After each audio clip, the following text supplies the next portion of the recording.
What is up, guys? Welcome to Tuesday class. I don't know about you, but this freaking 1 hour daylight savings thing is just like kicking my butt. Um, 1 hour. Who knew? Who knew 1 hour could be so valuable, right?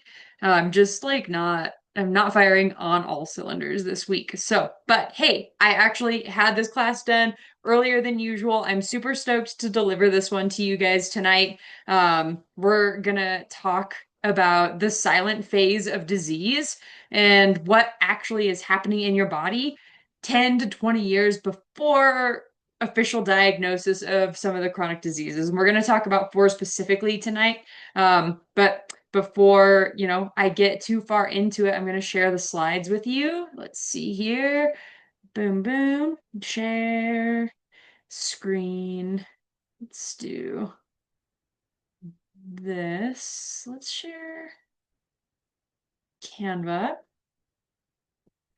And then I am going to present. I don't want that. I actually don't want that. I want presenter view. Cool. Here we freaking go. You guys should be able to see this. I'm going to pull this over here as well. Enter full screen mode. All right. So, silent phase of disease. What happens in the 10 to 20 years before diagnosis, right? That's where we're going today. That's where we're going. So, I want to kind of get I'm gonna go back here. Sorry, guys. You know I'm not the technology girl. I'm not the best technology girl. Let's go. Let's go present, present, presenter. Go. Gotta get my notes in there so I don't forget to tell you guys stuff. Otherwise, I'll just ramble. You guys have experienced that. We don't want that. We do not want that. Hey, if you pop in while I am giving this class, just like let me know down in the comments. I'll try to make sure I see you guys as you come in. So here we go. Most chronic disease actually doesn't start when we diagnose them, believe it or not. I know you're like, oh, okay, yeah, it's a spectrum, right? Yeah, absolutely. So therefore, disease actually begins quietly years earlier before diagnosis, while the body is still able to compensate. And tonight we're going to talk about what happens during that window and what to do about it. So let's get into it. So, disease timeline unveiled. So, disease actually has a long timeline. It doesn't just like boom happen one day overnight, right? So, most people think disease looks like this: healthy, symptoms, diagnosis, right? Straightforward. That would be nice. But actually, biologically, it usually looks more like this second graph here, or the second kind of trajectory. Healthy, physiologic shifts to early signals or signs, things that you may or may not experience and feel in your body. Then measurable disease happens, and then diagnosis happens after that. So it is actually a little bit more insidious. So the key idea here is that like official diagnosis is often the last step in a process that usually started many, many years earlier. So the silent phase. The silent phase is a period where symptoms are beginning to shift, right? So it's like, oh, maybe you're feeling some of these symptoms in your body, maybe you're not, but the body is compensating for early disease. And this just means that like diagnostic thresholds have not been crossed yet, but it doesn't necessarily mean everything's functioning smoothly or normally. And during this phase, you might hear from doctors or from your medical care team, your labs are normal, or we'll just keep an eye on that. But your biology is already changing potentially in these phases. So, my best rule of thumb I have for you is if your doc says, we'll just keep an eye on that, that's probably the best time to intervene with the basics, the things that we are already doing in this program, right? Learning how to eat well, have good nutrition, exercise in a way that is going to help your body adapt for longevity, for health span, right? Not just living a long, long time, but being ill, but living a long, long time and being healthy and mobile and functional and all there for as long as humanly possible. So that also includes things you guys know about, the other than diet and nutrition or diet and exercise, but like sleep and stress management. And then also having a robust community around you and a vibrant like social life where you're also happy and you enjoy the things that you do in the life that you live. All of this is part of intervening with the basics. So, like I said, if your doc ever is like, we'll just keep an eye on that, we should probably dive into these basics, change something now as opposed to later. And this is why. Because the earlier the intervention, the easier the fix. I want you to think of physiology kind of like a slope. Um, and it's kind of going to be like exponential, an exponential slope. So the earlier in the process, the changes are small. And it's just kind of slowly creeping up like this. Systems are still flexible. Your body is compensating here. So it's still able to do some of these things that it should be doing easily. In fact, so easily that it can kind of curb some of these signs and symptoms of disease. But later in this process, it's going to start sloping up more quickly and damage is going to start to accumulate. Systems become more rigid and reversal becomes harder and harder and harder for each of these chronic diseases. So prevention is about acting during this silent phase where we're creeping up slowly. So capturing some of this stuff early or just before it happens in general and not waiting necessarily until you have or meet that diagnostic criteria. And so we're going to go over 4 examples of this and how to look out for it. So we'll do like what it is, what the disease or example is, what to watch out for, and how to fix it early. So example 1, insulin resistance or diabetes. Diabetes does not start with high blood sugar. So you might be like, wait, what? Isn't that all it is? True. Yeah, it is kind of a simplistic view of what diabetes is, but the early process often looks like this. Your every cell in your body needs to uptake glucose, and some do more than others, but this is a form of energy for our bodies. So cells in our bodies are going to become less sensitive to insulin, which is going to help drive that sugar in our blood into our cells. So if you're less sensitive to it, then that means there's going to be more free floating sugar in your bloodstream that can wreak havoc. So we want to be very sensitive to insulin so that our cells are soaking up that energy source instead of just kind of globbing them up. And the pancreas becomes pancreas starts to produce more insulin to compensate. So it's like this much isn't working anymore, so I'm going to start making more and throwing more out. So these things are actually starting to happen even when maybe blood sugar still looks normal. So you might know at your doctor you get like a fasting blood sugar or an A1C. These two things can still look normal in some cases, and probably actually, in fact, in most cases early on in this insulin resistant process.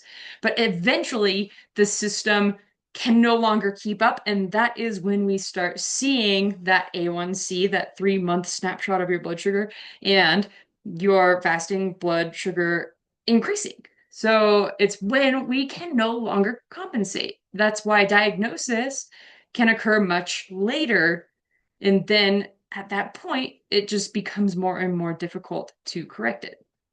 So lab patterns that can show this earlier on, instead of just looking at fasting blood sugar, we can look for other patterns like a marker called fasting insulin. We can see if that fasting insulin is creeping up, right? Because that's number 2. Oh my gosh, if the pancreas is producing more insulin, then this might be an early marker of disease. So fasting insulin, which many providers don't actually draw on a regular basis for annual physicals. So asking for a fasting insulin is appropriate. And then triglycerides can be a sign of this too. So if your triglycerides are high, we might have a little bit of insulin resistance happening.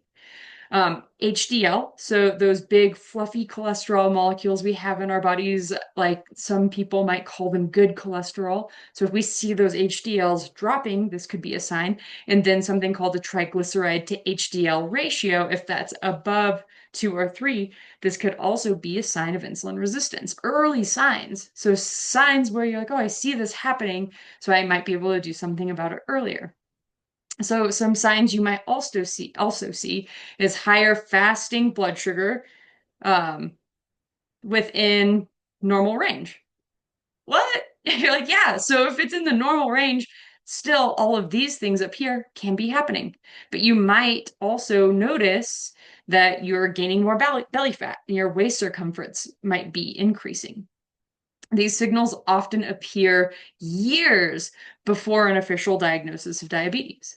Another marker could be like, hey, that A1C in this middle range of like where 5.5 is the cutoff for normal, but if we're like 5.7 to 6.5, that's kind of no man's land, right? They kind of call that pre-diabetes. This is a good early place to intervene before we're in that actual diabetic range of 6.5 or higher.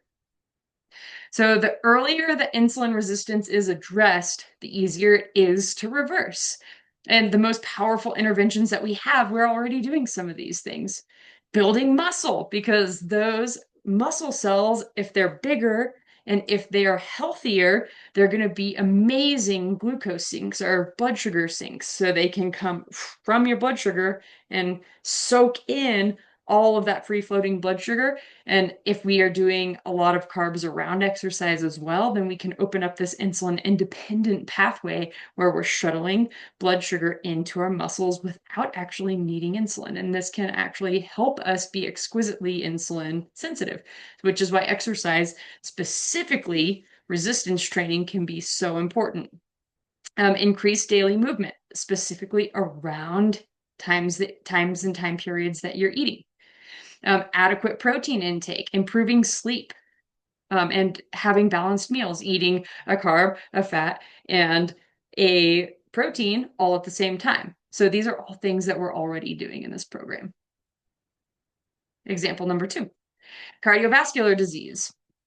What is happening in the silent phase here? So atherosclerosis is, I'm going to explain this to you, when you get those deposits in your artery walls, and we don't want those. So how this happens is we have these small, dense cholesterol particles in our bloodstream, right? We talked about HDL as being the big fluffy cholesterol molecules. They kind of like cruise through your bloodstream and Pac-Man up all of these smaller, denser cholesterol molecules that we have also in our bloodstream.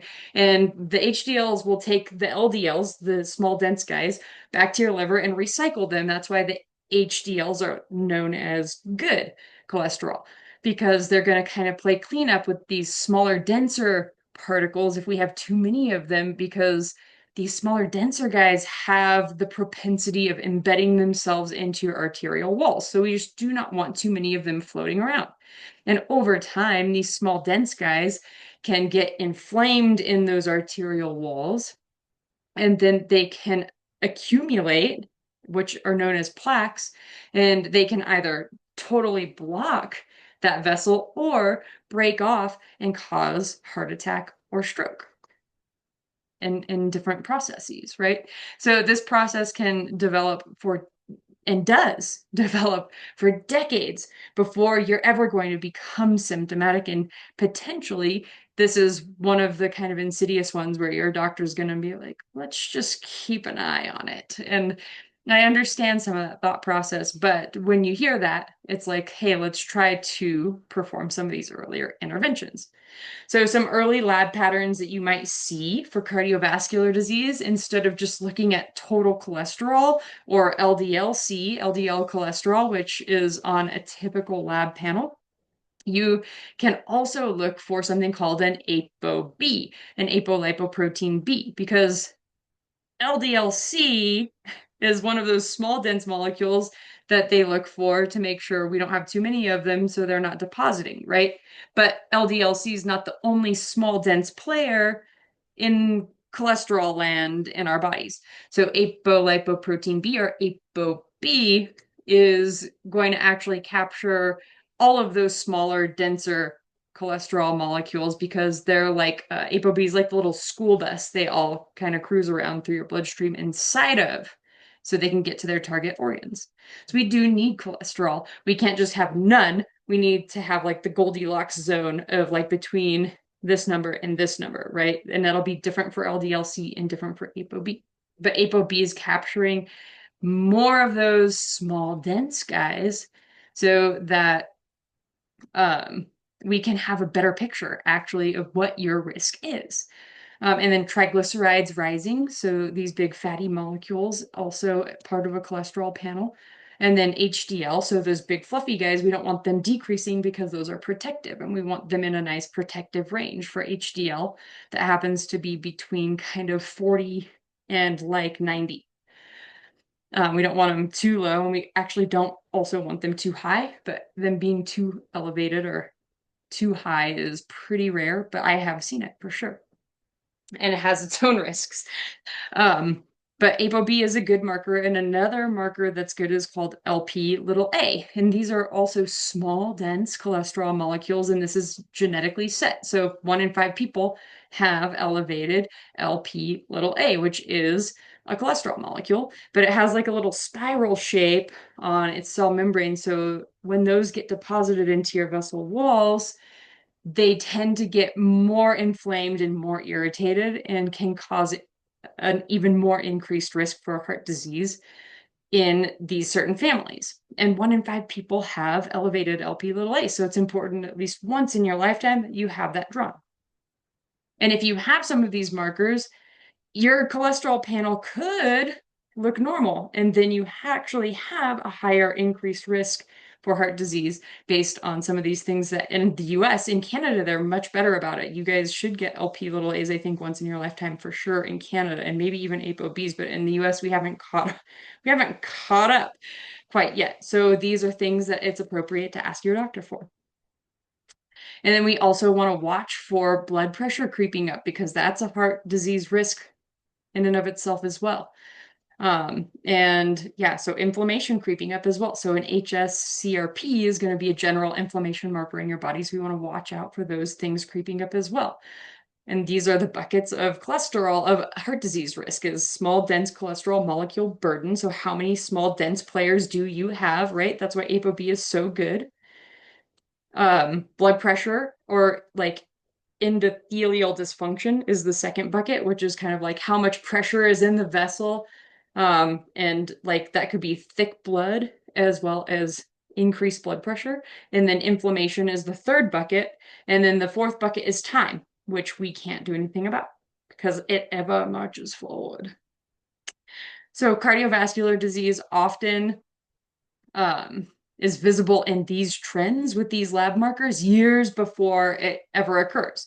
And interventions that work early are the most powerful protective behaviors that we're doing already, right? Increased cardiorespiratory fitness, resistance training, improving dietary fiber intake. So fiber and resistance training are a big deal when it comes to cholesterol. Eating within energy balance, which we are doing in this program as well, to maintain a healthy body composition that comes with everything that was above that. And if none of these are working, sometimes that happens because sometimes your liver is the biggest source of us just making cholesterol. And this can be largely genetically driven. So if these lifestyle modifications aren't really moving the needle to where we want them to be, then we can try pulling the lever of watching fat intake. And I would do this one probably last.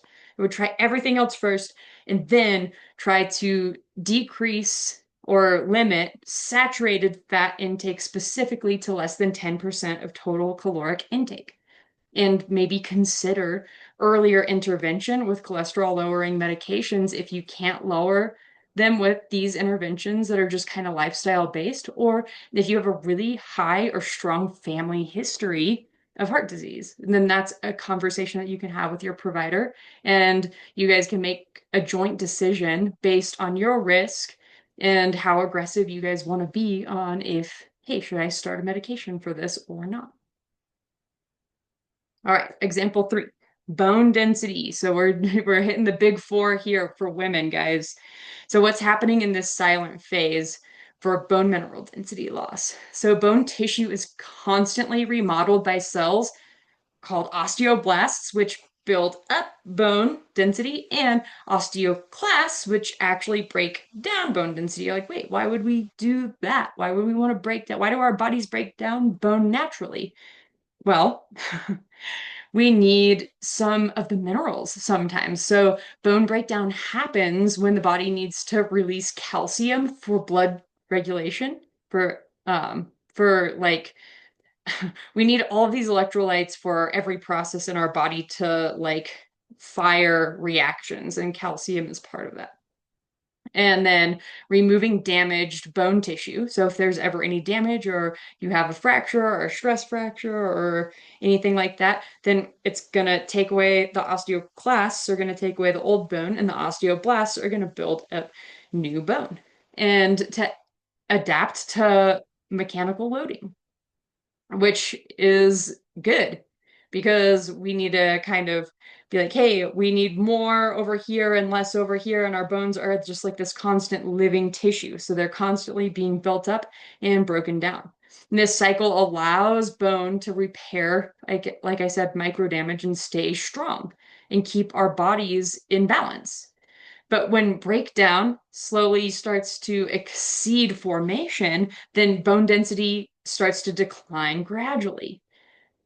And when bones aren't regularly stressed through strength training or impact, the bone interprets that as less need for strong bone. So the osteoclasts are going to take over a little bit more, the ones that are going to break them down. And this process often begins years before osteoporosis is ever diagnosed, or osteopenia even, which is kind of the pre-diabetes of osteoporosis, right? So osteopenia is just like low, like you're in no man's land. You don't have like good enough bone mineral density, but it's not quite bad enough for it to be diagnosed as osteoporosis. And there are different cutoffs for that. So early signs and patterns that we can look for here is declining bone density on something called a DEXA scan, which is crazy in the United States. We don't even do one DEXA scan on specifically anyone until they're 65.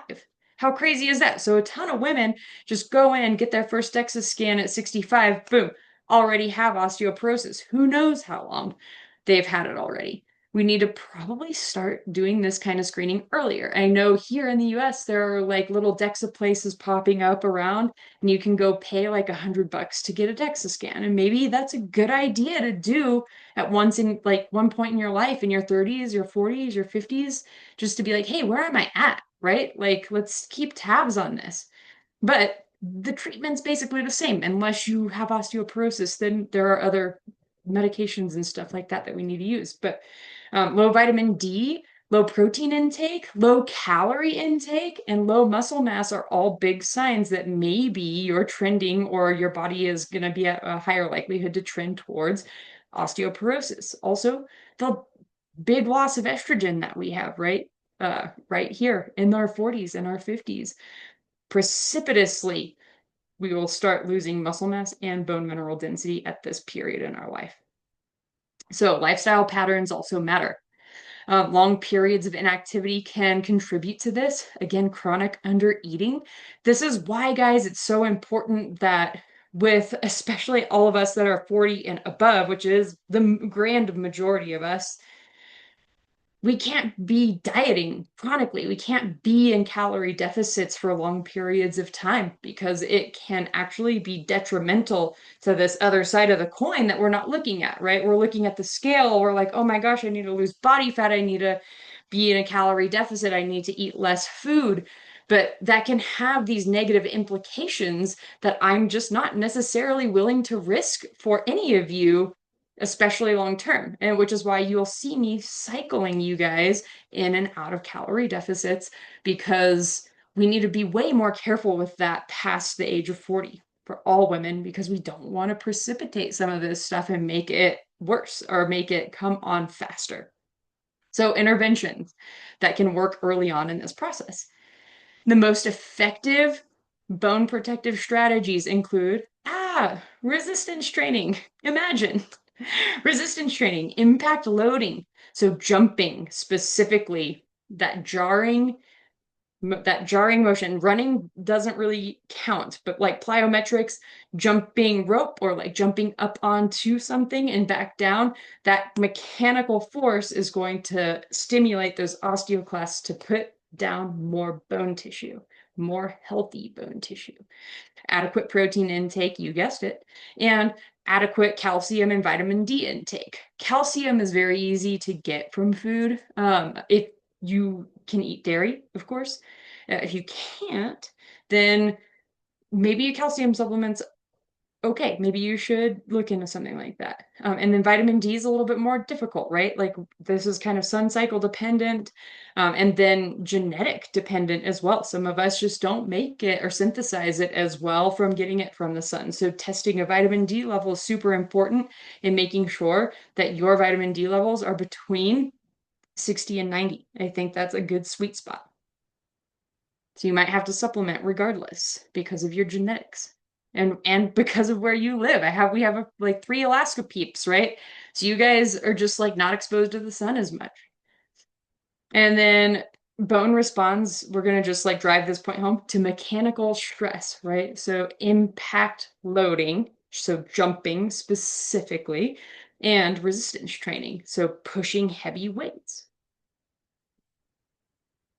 All right, last one. Metabolic slowdown. We have 5 minutes. Let's freaking go. All right. So what's happening in this silent phase? So muscle signal declines.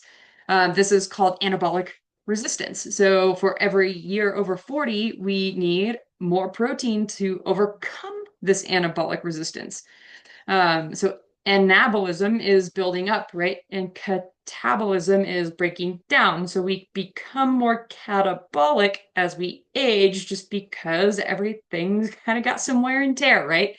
So we need more protein, 1%, about 1% more protein per year over 40, so that we can maintain this thing called muscle protein synthesis. And just protein synthesis in general. So any proteins or anything, any proteins, enzymes, muscle mass that we need to make in our body, we're going to require more protein for as we age. Muscle mass gradually declines without strength stimulus. And really, that's important there, because that's something that we can actually control a little bit. Is if we're continuously giving a strength stimulus, our muscles are always going to be very sensitive to growth. No matter what age we are, we're going to be able to do this, as long as we are giving it the inputs, right? Enough protein and enough resistance training. And then cellular energy systems decline. So mitochondrial efficiency, those powerhouses of every cell, the efficiency there of like your power generating function is going to decrease. Cells produce energy less efficiently as we get older. And energy demands can drop, especially if physical activity decreases, which often happens as we age, but not for any of us in here. Nay, nay. And then when daily energy expenditure falls, then this can affect bone density, muscle mass, right? And just like a bunch of other things that is going to help or cause our metabolism to slow down. And hormonal signaling shifts, obviously. Menopause, perimenopause starts to happen. So estrogen, testosterone, growth hormone, progesterone, they're all in flux and then gradually decline. And the system responds by insulin signaling becoming less efficient, so insulin resistance. Glucose disposal capacity decreases, so then our blood sugar is high, and then our metabolism slows because we don't have as much muscle mass burning that off. And fat storage becomes easier, again, because the muscle mass is declining. So some early signals of this: declined strength, slower recovery from workouts, increasing fatigue, subtle body composition changes, or not so subtle body composition changes. And while all of this is happening, your labs might still appear totally normal. And the interventions, you guessed it. We always do this over and over again, right? Early interventions that work are protective strategies like progressive overload with resistance training, adequate protein, maintaining daily movement, prioritizing sleep and recovery. And muscle is a major regulator of metabolic health. That's why it is stressed so hard in this program. It's a huge regulator of metabolic health, which is a huge marker for health span and longevity. So, why does medicine catch these things so late? Well, the system is kind of just designed that way. Modern medicine is excellent at a few things: diagnosing disease and treating disease, right? Or when you're sick or you're injured, we're excellent at making you better. And that's a good thing. We need people, doctors, PAs, nurse practitioners, nurses. We need people out there that are really good at this. We love modern medicine. It has prolonged our lives, absolutely. But prevention is kind of what our system is missing. And we do have a bunch of guidelines, and we're going to talk about that briefly here in just a second. But it's just not built into the system as robustly as well. And we also have to look at this as at a population base. Like, all of these guidelines are for a whole group of people, right? Not the individual. So we can't have our cake and eat it too in some respects. But prevention should require recognizing trends earlier, acting before diagnostic thresholds are crossed, and implementing lifestyle interventions again early, which is what you guys are doing here. And guidelines are designed to identify disease at certain points, not necessarily at the earliest biologic shift. And there's a few reasons for this. One, guidelines require strong evidence. Medical guidelines are built on large clinical trials that prove interventions reduce disease or death, right? So we have to know, like, before someone's writing this in like PubMed or like in some sort of specialist society, they want to know what these thresholds are or kind of quantify it because our brains need that, right? So there are different thresholds, and those trials that are run to get this clear diagnostic criteria are things that you might have heard of, like diabetes thresholds, right? Like we talked about A1C cutoffs, hypertension cutoffs, osteoporosis scores. It's so much easier to study treating disease than preventing subtle biologic or physiologic drift. So guidelines end up focusing on diagnosis points, and there has to be some kind of threshold, unfortunately. Otherwise, it would just be nebulous, right? Which is why we have the system that we have in place at this time. And number two, medicine prioritizes safety. Treating people before a disease threshold can introduce risk. And we'll talk about this here. For example, if we are prescribing medication too early, specifically in hypertension, this is a good example, then we are going to tank your blood pressure, right? Which we also don't want, because our bodies are just this like homeostatic balance machine that wants this Goldilocks zone. So we don't want to necessarily treat too early in every circumstance. So because then we would like overshoot it, and we want to be in the middle, not too high, not too low.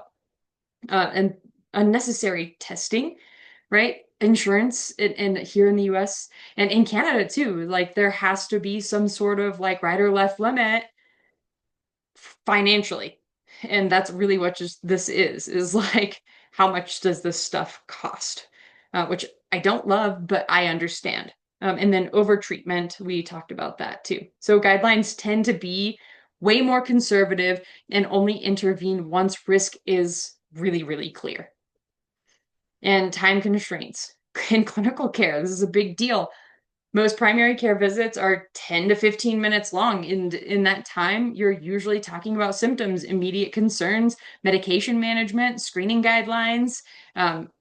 Deep prevention work, though, really requires much more time, like, because you're here, right? That's why I'm doing what I'm doing because I want to take more time to be able to work with people on deep prevention. Lifestyle change is hard to implement. That's number four. And it kind of bleeds right into number three, right? So 15 minutes, 10 minutes when you're talking about being sick, you don't have time to talk about being well or how to be well. As we know, we've been through class after class every Tuesday and we check in every Wednesday and you get, your reply for check-ins every Thursday. And these patterns of habits take time to implement.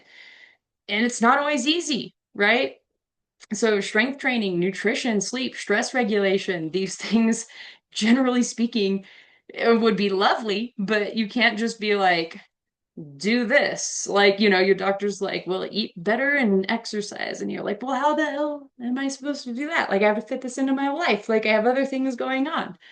I have all this stress, right? So it requires more behavior change, more coaching, and more accountability that the traditional medical system is just not structured to provide support for. So that's why it takes, yeah, like it takes us so long to catch some of these things because we just have to have this system. And insurance incentives favor treatment, which I don't even want to get into, but the reimbursement is far less for prevention than it is for treatment and testing. Unfortunately, it's just kind of the way the system is. And that's here in the US. And in Canada, it's for different reasons, right? So, what you can control now that you know in the silent phase, and you already know this stuff, what you're doing here. You're here, you're going to show up every single day, every single week. We're going to work on muscle mass and strength. We're going to eventually graduate to working on cardiorespiratory fitness, but your steps count for this too early on. And then later on, we're going to get into that even more and more. Metabolic health, which we're working on with both of those things, and nutrition, bone mineral density, again, all of the above. And then hopefully we're kind of overcoming some of the stress management stuff by learning and sleeping and recovering in some of these classes that I teach too. And when all of these systems are strong, your body is so much more resilient going into your 40s, your 50s, your 60s. And it's going to be able to hopefully prevent or slow the onset of some of this disease. None of us escape death, though, right? So we're just trying our best to live as long and happy and healthy as possible. So, final takeaway, your power is timing. The goal of preventative medicine is simple. No waiting for symptoms, no waiting for diagnostics, doing your part now and doing your part early to protect your own body. Okay. So, is anyone here? Let me see here. I'm going to get unshare screen. Stop share. Awesome. Okay. No questions. We have no questions. I don't see anything in the chat. Cool. I'll make sure I have this replay up for you guys by tomorrow morning, as per usual. And don't forget to do your check-ins. And I will see you guys Thursday or chat with each and every single one of you on Thursday. Bye.